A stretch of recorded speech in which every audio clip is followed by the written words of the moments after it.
Well, we have every angle of this story covered for you with our team of correspondents around the world. Nick Robertson is in Moscow, Oren Lieberman is in Jerusalem, Fred Pleitgen is in Damascus, Caitlin Collins is at the White House, and Richard Roth is standing by at the United Nations in New York for us. So let's get out to Moscow first for the Russian reaction. Nick Robertson is there for us. Nick, so far the Russians are saying that they want more evidence, but instead of actually criticising or pointing any blame at Assad for the attack, they're already calling out Israel for the response.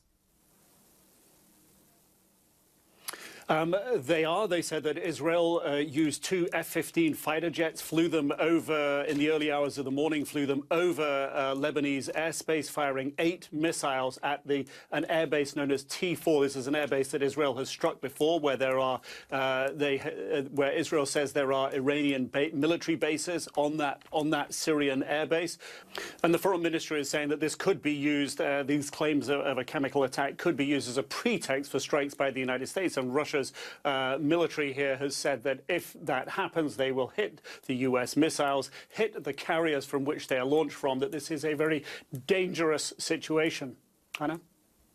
Nick, appreciate it. Nick's in Moscow for us. Well, meanwhile, let's lay out the details on something that we mentioned just a moment ago. Syria and Russia blaming Israel now for a deadly airstrike at an airbase. Syrian state television has been airing this video, claiming it shows a missile flying towards the facility. Again, CNN cannot verify the authenticity of this footage. Iranian media report that 4 of their country's fighters were killed during the strike. Israel has not yet responded to the accusations.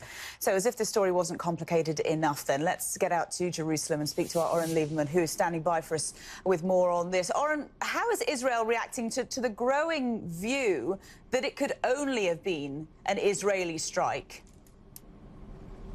The same way as it has before. It's not uncommon for Israel not to comment on strikes or operations in Syria, although it's worth pointing out that the current defense minister, Avigdor Lieberman, had said just a couple of weeks ago that Israel has resumed operations in Syria.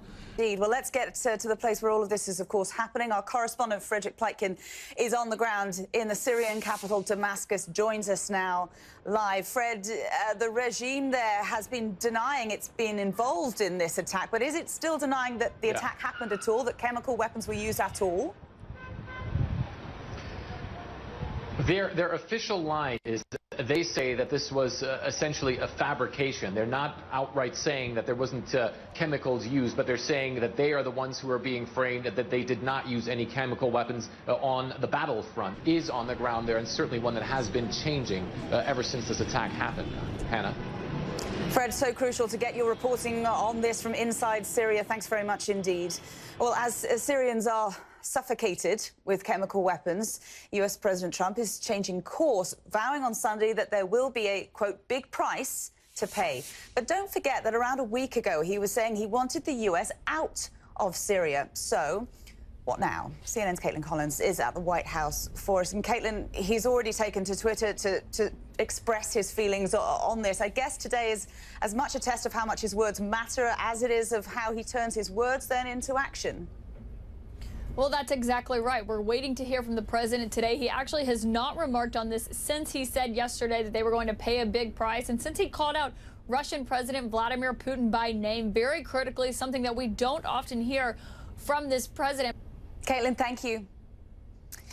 Now, it feels like the last thing that Syria needs is more talking, yet talks seem to be the only hope of inspiring any action to stem the flow of blood. In just a few hours' time, Syria is expected to take centre stage at the United Nations Security Council in New York. Russia, the US and 8 other countries asked for a meeting. CNN's Richard Roth is live at the UN headquarters in New York for us, where all this is due to go down. Richard, 2 meetings now rolled into one. What can we expect to hear from the delegates today? I think we've had over 70 or 90 Syria meetings at the United Nations Security Council. 7-year war, nothing, all the talking, nothing has managed to change things. Deeply, bitterly divided Security Council. Russia lined up against all the Western countries. And we have just taken you around the world with our reporters covering this very, very important story. Richard Roth, you just saw there at the UN. We also had Nick Robertson in Moscow, Oren Lieberman in Jerusalem, Fred Pleitgen in Damascus, and Caitlin Collins was at the White House for you.